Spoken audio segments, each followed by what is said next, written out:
Hey, huge thank you to Aniba for sponsoring today's video. So as you guys know, Grand Theft Auto 6 is undeniably the most highly anticipated entertainment product in history. It is the biggest game of all time, and the scale of what Rockstar Games is currently building just got even bigger. The entire map of GTA 5, Los Santos, Blaine County, Mount Chiliad, all of it fits in the middle of the GTA 6 map, and it is truly remarkable. Today we're going to be diving into just how big this game is. Now, along with that, we have to talk about the immediate GTA 6 Trailer 3 could be dropping within the next few weeks. May is rapidly approaching, and you know what that means. The summer marketing campaign for Rockstar is about to begin. Let's start things off by looking at the immediate marketing timeline, because the radio silence from Rockstar Games is about to finally break. Like, after all this time, it's actually happening. And at this point, it is actually a lot sooner than people expected, because we've waited almost a year since the last trailer. Now, for those of you that may or may not know, Take-Two Interactive is officially gearing up for their massive May earnings call, which, if you guys remember last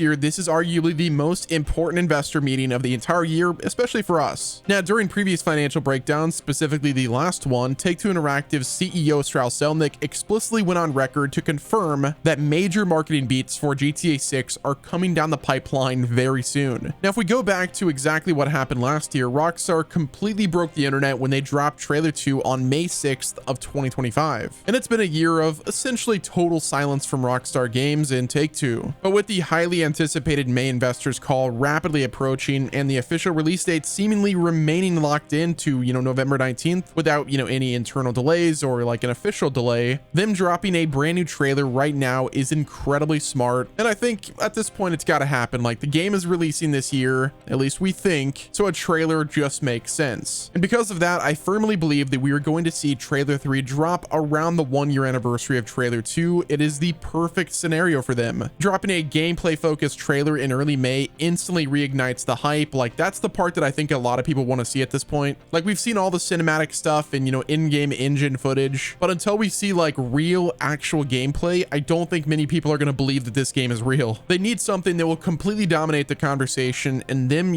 dropping a gameplay trailer or just some sort of new trailer will inevitably, make the stock price of Take-Two completely skyrocket right before the executives have to walk into that May call. But like I said, with Trailer 3, I really do think that the focus has to shift. We've already seen many, cinematic shots of Vice City. We completely understand the chaos of Leonida, and now we desperately need to see real, actual gameplay. Now, I'm not saying we have to like actually see the HUD or anything like that, or the weapon wheel. We just need to see how the game operates in real time. But I think most importantly, we need to see the sheer size and scale of this world that they're building. And that brings us to our next topic, and that is the actual game world. If you guys have been following this, the community has been absolutely working overtime. They have been cooking, and the results are absolutely wild. If you haven't been following the GTA 6 mapping project, you are genuinely missing out on one of the greatest achievements in the GTA community. A group of community members have been meticulously piecing together the entire state of Leonida, and they're doing this by analyzing the exact engine coordinates leaked during the massive 2022 data breach, calculating all of the line of sights from the official trailers, the screenshots we've had, and the progress has been truly remarkable. Now, to really appreciate how insane this effort is, if you look at the before and after progress, back in September of 2022, right after the initial leaks happened, the community map was just a scattered, confusing collection of coordinates with a bunch of big blobs in a massive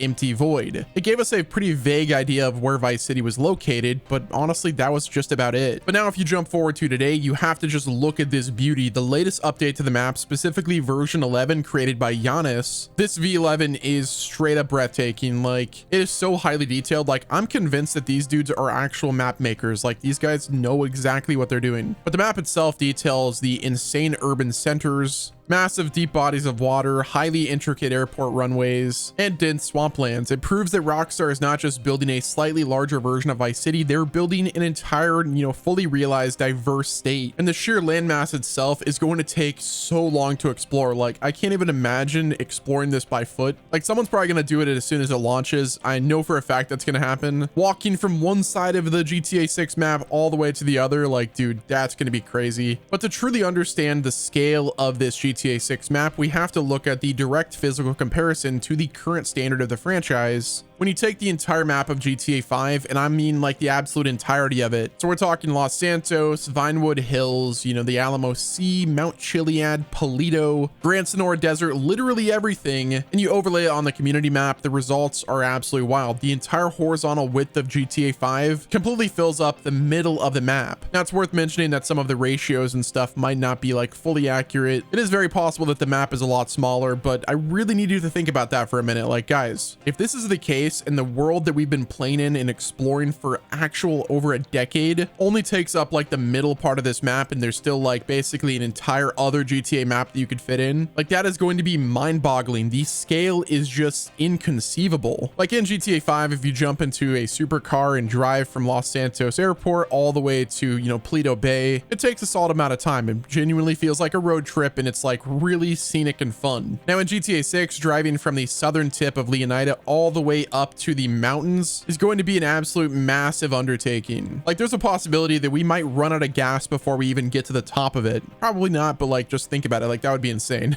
I'm also picturing like starting off in Vice City and then like, you know, exploring the map and going to Port Gellhorn, or that, you know, top side of the map. Like doing that for the first time is going to make this feel so foreign and just so insane. Like I remember playing GTA 5 for the first time and, you know, starting off in Los Santos and then eventually having to drive all the way out to the desert. Doing that felt like we were playing an entirely different game. So just like imagining doing that with Vice City and then going all the way up to the mountains, it really is going to feel foreign, and I am really excited for that. However, while the, you know, incredibly large map that is the V11 community map is exciting, a massive map means absolutely nothing if it's just an empty, barren wasteland. We have seen plenty of modern open world games boast about having the biggest map in history during their marketing campaigns, only for players to discover that the world is completely filled with boring copy-pasted, you know, enemy outposts and stuff like that. But this, however, is Rockstar Games. They do handcrafted, meticulously detailed worlds, and I just know they're going to cook with it. They're going to pack this world with so many unique NPCs and events and activities and dynamic things. But most importantly, according to the, you know, rumors, they heavily suggest that GTA 6 will feature an unprecedented amount of fully enterable buildings. So you're not going to just be driving past static, you know, blocky storefronts. There will be a ton of enterable buildings, which sounds pretty crazy. We're talking nightclubs, you know, probably, you know, random buildings here and there, pawn shops, and just so much more. Now, from what we've seen, the sheer scale of this map is massive, but the actual details, the interiors, and the living and breathing AI systems are exactly what will keep the community actively playing this game for the next 10 to 15 years. Now, all of this incredible detail in the large map leads us to the biggest and most highly anticipated unsolved mystery of the actual GTA 6 world, and that is the extreme northern territories. Now, we do have an idea of what the north of the map is going to look like for the most part, like in terms of, you know, where the mountain is going to be. And we've also seen, you know, incredible shots from the official trailers that show that region that look absolutely awesome. But the northern part of the map, for the most part, is shrouded in mystery. Again, we obviously have the massive mountain that's going to, you know, dominate the top order, but what kind of variety are we going to get up there? Which I do think this is really interesting because real life Florida is notoriously like flat. But from what it sounds like, Rockstar is taking some massive creative liberties to ensure that the map